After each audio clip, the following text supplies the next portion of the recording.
I'm going to start us off this week with something a bit funny. Oh, hello. We are live. Oh, yeah. We are live. Hello, then. But we don't, yeah. What are you doing? I'm going to start us off with something a little bit funny. We're live right now. Yeah, but okay. Yeah. I thought I was going to say hello, but... Hi. Oh. I fucking drove up here with you. Go on, then. Welcome back to episode... 4? 4, yeah. Probably check on that, really. Yeah, I should. Yeah, I should know that. Shouldn't Something a little bit... So, I've got this mate I used to work with over at... Well, I used to work with. And every now and then we send each other a voice note with complete nasty insults to each other. Yeah? Yeah, like it. And he sent me one, and he sent me one insulting my dad, and he couldn't finish it. Oh, okay. So I thought I'd let you listen to it, because it's actually quite funny. So listen to this, right? So out of the blue. Mate, turns out your dad just got banned from William Hill for...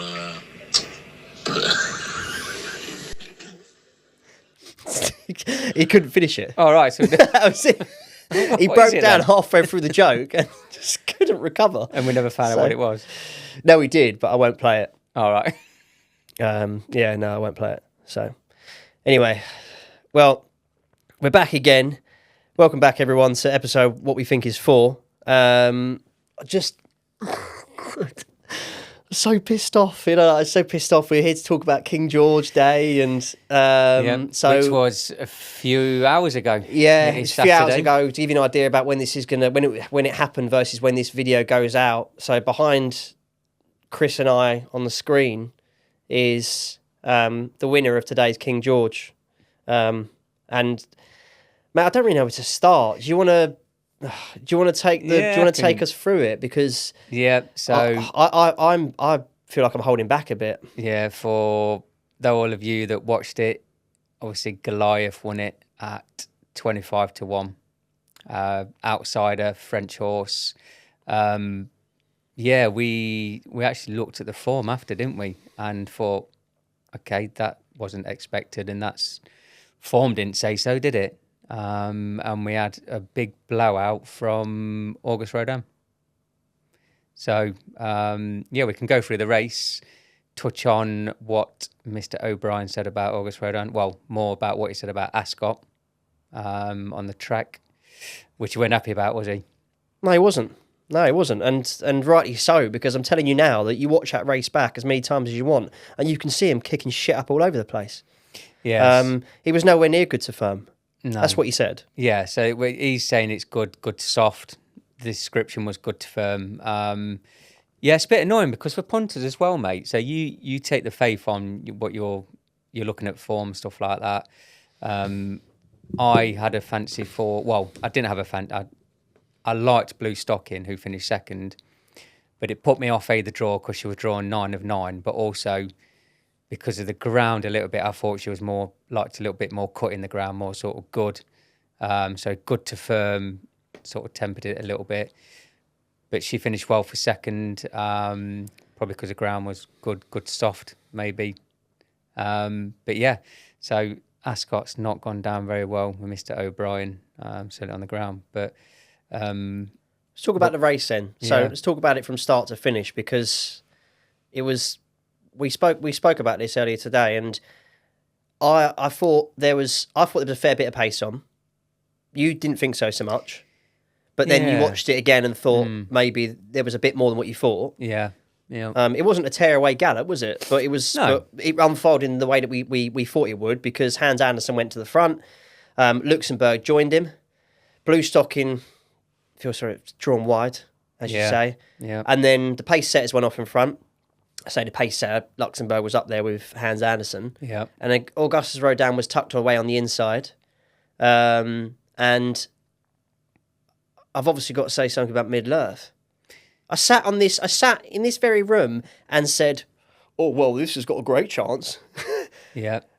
But there's no way on earth that he should have been pulled up. But Ashim was at him the whole way round. As soon as he left that gate, Ashim was rousting along. After 1 furlong, you knew your fate. Mate, honestly. Because he was, like you say, he was at it. clearly just didn't travel for whatever reason. Something might come to light, whether it was the ground. But even with the ground, after 1 furlong, he shouldn't have been. He was all over the place. He was all over the place, yeah. So I assume Murphy was just at him straight away. So his race was done within a couple of furlongs. I know. I was absolutely gutted. I was absolutely gutted. But if we touch on,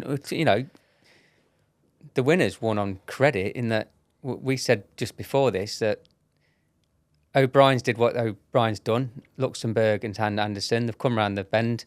They've moved off the rail. Yeah. August Rodin had a great draw, so he's just slipped up the inside like we knew he would do, but then found nothing. Yeah, found absolutely nothing. But if you look behind him in the Ellicap Goliath, he's on the bridle. Yeah, I know. They're all at it, and he's not moved. Well, one of the outsiders of the field is last off the bridle. I don't want to sit here and take anything away from him. No. It's not about that. I don't want to sit here and say that it wasn't a good performance, because we said it was really impressive. It was, but there's all this. Not many people say it how it is, and the way it is in my eyes. And I'm sorry if you disagree. Leave a comment in the section below. But it's on another day. Would that have happened again? On a different day? I don't know. I don't know. Different ground, maybe not. There was something wrong with that ground. Yeah, it's something will come to light. Whether they overwatered it on the Friday night, maybe. That's probably what the suggestion was. First French winner since 2006, isn't it? Was it? Yeah. First French winner in this race since 2006. Interesting. And like you say, you've got to give the horse credit. The horse don't know he's 25-1, but purely on form, you wouldn't have said he's winning the King George, especially the way he did. Like you say, last off the bridle, won by, all right, Blue Stocking closed towards the end, but then them two were probably, five lengths clear? Yeah. So it's impressive, mate. Christophe Soumillon's there, mate. He's looking around for dangers. Well, he's giving it the hand in the air. He was celebrating money. He was like, mwah, mwah, Judo. He gave it a little Frankie, mate. Just celebrating way before the line. You can see him there, actually. There he is. He's got his hand He's up there. doing that exactly there, yeah. Giving it to the crowd. And Christophe Soumillon, he's not backwards in coming forward. He's quite cocky, and he's known for that. Oh yeah, he's done. I've seen many a French race where he's just giving it a little. As he's going over the line. He does love it, mate. So yeah, fair play. As I said, I don't want to take anything. I don't want to take anything away from the winner. And I think if you put the winner aside, then obviously, as you say, Blue Stocking was impressive. But I'm just a little bit shell shocked about how it went. I was reading some comments on this race on a couple of YouTube videos earlier today, just after the race, maybe an hour or so after the race. I think it was the comments I think At The Races posted a video. There's a couple of people going, this race went exactly how I thought it'd go. And I'm like, no, let me tell you now, I don't even know you. No. Well, if you look at it didn't. Rebels Romance as well, who was the second favourite. You liked Rebels Romance? Who was another good to firm horse. Yeah. That obviously, again, it's gone again. Did it finish? Was it third? Did it finish third? No. Fourth? I don't think so. Did it? I can't... He maintains his shit UK record. Quite unimpressive. Well, he was 5-5 in the UK. No, he did finish third. Yeah, he did. Only up to Group 3 level, though. He's never won a Group 1. And he's done more elsewhere than he has here. Yeah. But so he's maybe another one that suffered with the ground. Yeah. But, So, and apparently, listen to this. So, looking at the summary of Middle-earth's run, raced wide, struggling over race wide though. Struggling over 4 furlongs out, ease 3 furlongs out. Trainer could offer no explanation for the poor form shown, because I reckon that John and Thady would have been called to the stewards' room after that. I think there would have been a little bit of a interview to say, "Can you just tell us how it's stewards' inquiry? Yeah. Can you tell us why Middle-earth runs so poorly there?" So yeah, he should run better than that. Look, I've got many a happy memory of the King George, what with Enable and everything, but it's just. Yeah, when you get your big races, that I think there'll be a few people watching this that know what I mean. It's when you get your big races that turn out completely differently to how you believe it was going to happen. And like an outsider of the field, like this horse that's won today, full credit to him. Don't get me wrong, but I just think that there's something amiss in that race. Yeah, we all want we all want the dream race where it's. I'm not going to crow. No, but we all want August Rodin, Rebels Romance, Blue Stocking with the first 3 in the betting, all battling each other in the last 2 furlongs, going, right, let's all have it. Who's the best? That's what we all want to see, isn't it? That's what the dream side of it. But yeah, it just weren't meant to be. But, Trainer of Goliath said he was a dark horse. He said he was bringing over this dark French horse. Well, yeah, that was at that price. But I just sometimes we admit we've missed the form, but I don't think that was the case. The form, not with this one, no. Just one of those things, mate. You know, we definitely didn't miss the form on this one. He was as big as 33s. Told you, didn't I? And he started off at 25. So yeah. 25. That's what I mean, yeah. So it's not like he went 25s, 18s, 14s. You know, there was no money behind it, but no, there wasn't. No. Yeah. Oh well. So I don't know what they do. I said to you earlier, didn't I? I was reading that he might plan on sending Auguste Rodin to Japan for Japan Cup. Might send him abroad. Yeah. Yeah. But I don't know. I don't know where the others go now. No, I don't know. I'm interested to see what more's to come from Blue Stocking. Well, just about to say, I want to see where I've taken a bit of a shine to this horse this season. You like Blue Stocking? Decent horse last year. Yeah. But she's really grinding. She's really sort of taken it up a level this year. Yeah. So yeah, I'm interested to see where she goes next. Did you catch any other? Did you catch any other races? I saw a little bit. Do you know what I've done as well, mate? I've left my phone in the car. Are you joking? No. I just realised I haven't got my phone on me. Oh, right. Okay. So, yeah, I had a horse in the first. Do you want me to help you? Yeah. I can't believe I've left my bloody phone in the car, mate. You told me earlier, you said it was one of your tracker horses. One of my tracker horses. You know? Yeah. Back in Black for James Fanshawe. That's the one. Yeah, you had him in in the sprint. Yeah. Well, the 6th furlong. Yeah. Come second, ran well, went clear with the winner. But winner was just a bit too good. This is the race where I was going to text you and say, because this is the race where half brother to Batash was racing. He has having his debut. So in this race, our Misbar was half brother to Batash. Godolphin horse. Yeah. Okay. Out of Blue Point. Yeah. So I was going to text you and go, oh, have we got a good one on our hands? Yeah, it didn't really go, did it? 4 to 5 or something, yeah. I think. No, it didn't go. 11 to 10 it says here. No. But you liked Back in Black. Oh, what was the we said earlier about Horse in the Week. What was the one at Sandown the other night? What one at Sandown? Oh God. Was it Thursday night? The Godolphin horse, 2.5 million purchase, hosed home over 7 furlongs. Oh my God! I think he's been made favourite for the Guineas, actually. Funnily enough. Yeah, that was the £2.5 million breeze up. I can't. You'd have to have a look. I'll have to have a look. What it was called, but that was impressive. No, I know who you're talking about. Yeah, it's you're on about. Was it a 2-day? Was it a 2-day meeting? Yeah, I think it was Thursday. It was, wasn't it? Thursday. Yeah, 7 furlongs. Can't remember what time. Good winner though. Sandown, Ruling Court. Yeah, that's the one. Yeah, Ruling Court. So yeah, very impressed. Came wide as well. Unbelievable. It was a similar to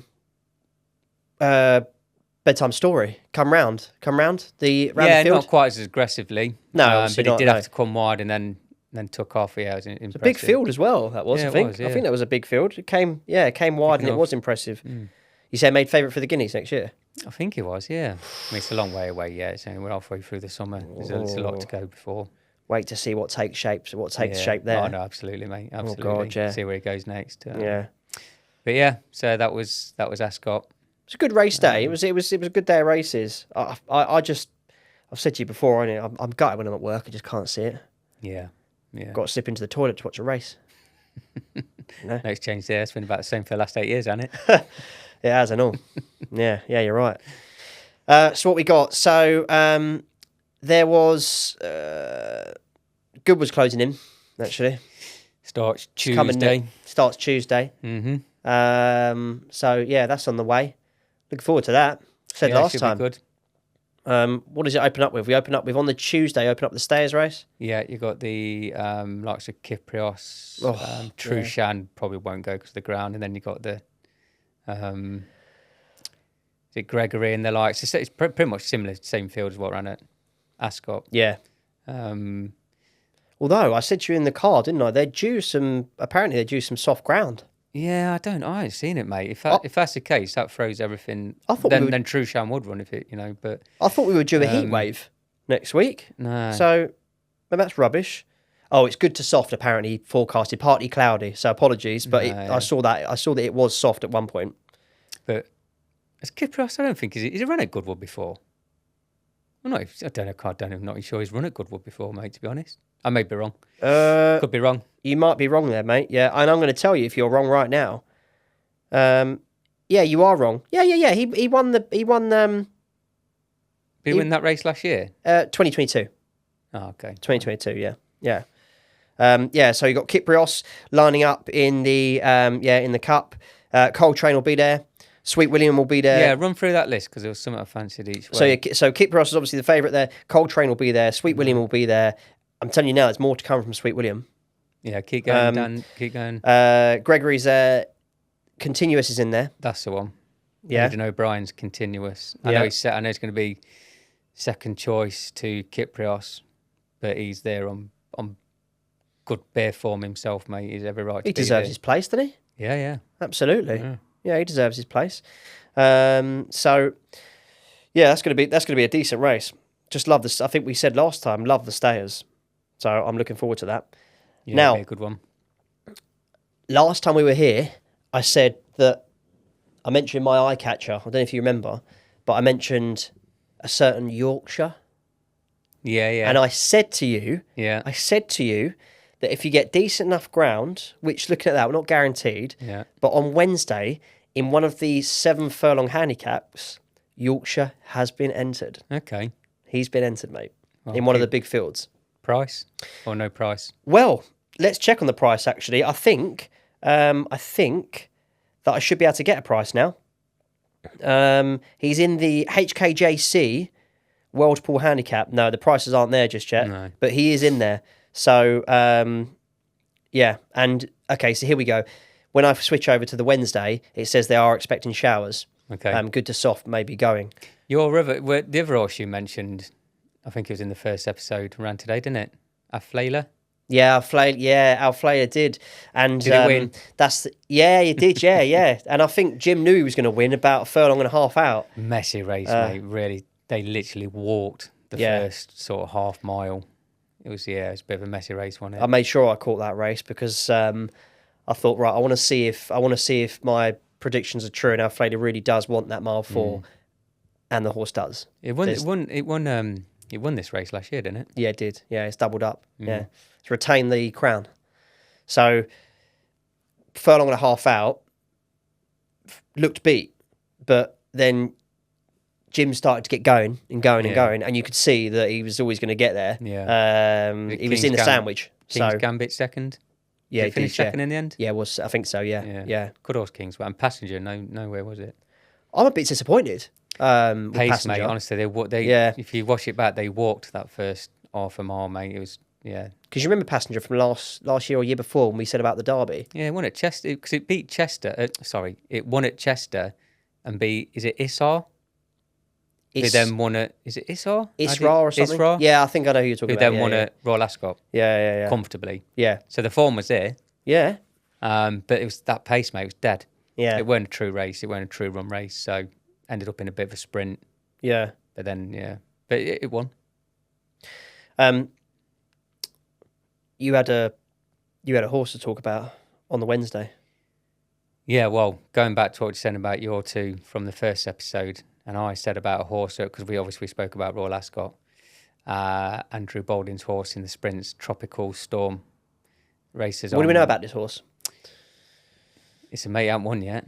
It's a mate. That's what I was. That's what I was getting at. Yeah, it has run a couple of blinders though. Yeah, and I think it runs on the Thursday, but again, because I've I've left my bloody phone.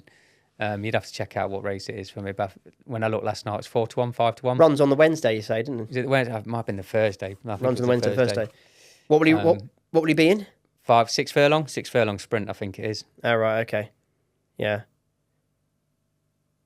4-1, 5-1. Because he was a big price when he was placed at. He was about, what was he? 16, 18 to 1 when he placed it. Was it Ascot? Decent at Ascot, yeah. It was Ascot. I remember picking it out and you thought, that's interesting. So we got mile 4, 6 furlong. He's got to get his head in front eventually. It's a good horse. Yeah, he's in a Group 2. He's in a Group 2. Tropical Storm at 5-1. 5-1. He's racing in the 225. 225, Goodwood, 1st of August, Tropical Storm. There you go. Not mine, it's yours. No, it's mine, yeah. So when it comes last, Yeah. you can all shout at me. Yeah. These colours are all over the place at the moment. You know the colours that James Doyle's riding at the moment for Hamad Al Jahani. Yeah, the Watan. Is it the Watan racing? Yeah, those colours there. They bought up everything. They're just trying to buy half. They've got 3 horses in that race, all by the same owners. Yeah, they're just trying to buy a lot of horses up at the moment. But no, I support you on that. That's Tropical Storm. How many runners is it? As long as you haven't got many runners in that. You haven't got many runners. You've got 1, 2. Can be funny at Goodwood in the sprints. 5, 6, 7, 8, 9, 10, 11, 12. Okay, you want to be drawn more towards the rail. Okay. Rail to mid. As long as he's not out on the wing. This is a tip, you know it? Is that what you're calling it? Yeah. Yeah, wow. Yeah, it's an observation, wasn't it? Is it a tip if it wins and then it's not a tip if it doesn't? Exactly. Okay. Nah, of course, no. It's just going back to the first episode. Yeah. We both said a couple of eye catchers and now obviously they're all coming back out, so yeah. Yeah. Well, we'll see. Yeah, we will see. So it'd be nice to sit here next time and go, well, look what happened. Both our selections completely pissed up. Well, it would be. Yeah, I know it would be, yeah. Time will tell. I want to get my prices on mine, so I still haven't got the price on that. So, yeah, I need to get those. Oh, good. Also, there was something else that I wanted to go through. There's a couple of biggers, isn't there? There's the Sussex, which is your milers. Yeah. There's the Nassau for the girls, over 1 mile too. Yeah. So Goodwood, you end up with Goodwood though. You do end up with some good handicap races as well. Do you know big fields? But it's a funny. It's one of those tracks though. You get in the wrong position and you're done. C&D form is beneficial at Goodwood, right? Yeah. Or is it a bit of a versatile track? No. You do want course and distance because of the horse, but then you've got to have the jockey nous to know where to position your horse. Because once a cutaway comes, if they all sort of go inside and shut the door on you, you're not getting out. That's why you'll find at Goodwood you get a lot of the horses come down the outside and fast finishing on the outside. But if you're at the moment as it stands, if you're an owner and you've got a let's just say you've got a horse and that's entered in Class 2 run-of-the-mill handicap at Goodwood or whatever. Let's say Goodwood because Goodwood's coming up. All right, you've got 20 plus runners in there, and you've got a bit of a tricky draw, and you've got to pick a jockey. What jockey do you pick here and now to ride your horse from a tricky position and manoeuvre its way around Goodwood? And sorry, just before you answer, I'm going to throw a 7 furlong handicap at you. So it's a tricky race. You need to be positioned well. I don't know, mate. Pick one, mate. I don't know. Who'd you put on your horse, do you think? Honestly, don't know. Dunno I who like you pick. Oshie Murphy because he's calm. Mm. If you want, so he normally reads the race well. He does. Yeah, and obviously Ryan Moore's an obvious one. Yeah, you could have anyone. I think it's more. Yeah, I wouldn't say one particular jockey, but I'd say more of an experienced jockey. I was just about to say, you got to have experience, don't you? Yeah, rather than some of the up-and-comers might get a little bit brave, think I'll go down the inside, door gets shut on them, you're not getting out. I'll tell you what. Maybe more one of more experienced jockeys. Yeah, I'll tell you who I'm a fan of lately, and I think he really deserves a crack. I was looking at at the moment, Oshie Murphy is leading jockey championships, and he's clear. He's clear of Buick. Is he? Yeah, he's clear. But he's like 84, 85 wins, and Buick's on 50. Oh wow. That's how much he's got on him. Ross Ryan is third at the moment, and I rate him. I really do. He's riding well. He is riding well. I think he deserves a bit of a break. I want to mention a horse that I said either last episode where we talked about Newmarket. What was that? Last episode before last, whatever. Jassor, I said to you earlier today. So Jassor, which was one of 2 horses that I liked in the July Cup, has been supplemented for a race at Goodwood. And when a horse is supplemented, I think it's always an eye catcher. I think it is. So watch out, everybody. Jassor has been supplemented for the King George Stakes at Goodwood. And I don't know what price he is right now, but please keep an eye because that is something to be interested in. What's that? Or 7. It'd be over 6. It'd be 7. So. Yeah. And do you know a local horse called Living the Dream? And the pink colour's a sprinter. I've heard of it. Adam West. Okay, yeah. I think still with Adam West anyway. Do you agree when it comes to, and we've only got a few minutes left, so I just want to, just a quick view on this. You know, you read all these stories, and there's been quite a few lately about jockeys losing their rides on the horses they've raced on for like ages and ages and ages. They've had many rides on them, and then they're moved over. And I think the biggest one, do you remember when, I think it was Tom Marquand lost a ride to somebody else a couple of years ago? I sort of think that there's who has the final say on that? Is it the owner? It is, isn't it? Who says, this is the person that will ride my horse? Yeah. So there's a jockey called Sean Corran who rides Living the Dream and has ridden for so many races and the horse has entered at Goodwood but has lost the ride. Okay. And I think it shows real weakness from the setup and the connections to change the jockey. Because I don't think there's many terrible jockeys about. There's not many bad jockeys. No, it goes experience. A lot of the amateurs are quite experienced. Yeah, but it's like Ambiente Friendly in the Derby. Rob Avelin ended up. Yeah, he did. I can't remember who got chopped off. Callum Shepherd. It was Shepherd, wasn't it? Callum Shepherd got bumped. Yeah, even but though Callum's he'd done nothing, good enough. Yeah, but he'd done nothing wrong in the races in the build up to that. No. But then they went for. So that's what you say about experience sometimes. Jockeys that know the track well, as to someone, because he's a good jockey, Shepherd. But has he ever ridden it? I don't know what his Derby ref he's ridden in the Derby, may have done, I don't know. Yeah. So that's sometimes where it comes. That's what I say about Goodwood as well. It's all about Those experience. More experienced jockeys because they know where to be at that certain right time in that race, whereas someone else might not. So yeah. But there you go. No, I'd say so. Okay. Well, we're at the end of another episode now. So clocking up now, aren't we? Yeah, we are clocking up. Yeah, 4. Yeah, we are. Yeah, just needs. We've gone through a lot of controversial bits and pieces today. So, any comments, leave them with us, so we can just have a little read through, isn't it? Yeah, definitely. We'll get interaction. More than happy for people to comment on it. Anything on us, on the races, just whatever. Their opinions. Just say what you want. We're very much a say it how it is type channel, aren't we? So absolutely, and we welcome a bit of feedback here and there. Bit of feedback, bit of banter. Yeah, a bit of banter. Yeah, all good for that, mate. Always need a bit of that. But I don't think we'll ever stop saying it how it is. No. So I don't think there's enough of that, especially in sport. Yeah. Which is why people do podcasts, isn't it? Yeah, there's no point. Some people gloss over stuff, but if you're going to sit here and do it, say it as it is. Yeah, exactly. Anyway, okay, good. Well, the main thing is we enjoyed the race. It was a great race. Loved the King George, but it just didn't quite go the way I thought it'd go. No. And if it did, then we'd be very rich. But it doesn't. Yeah. It's racing, isn't it? Yeah, I know it's racing. Onwards and upwards. Right, I'll catch you in the next one. Over and out.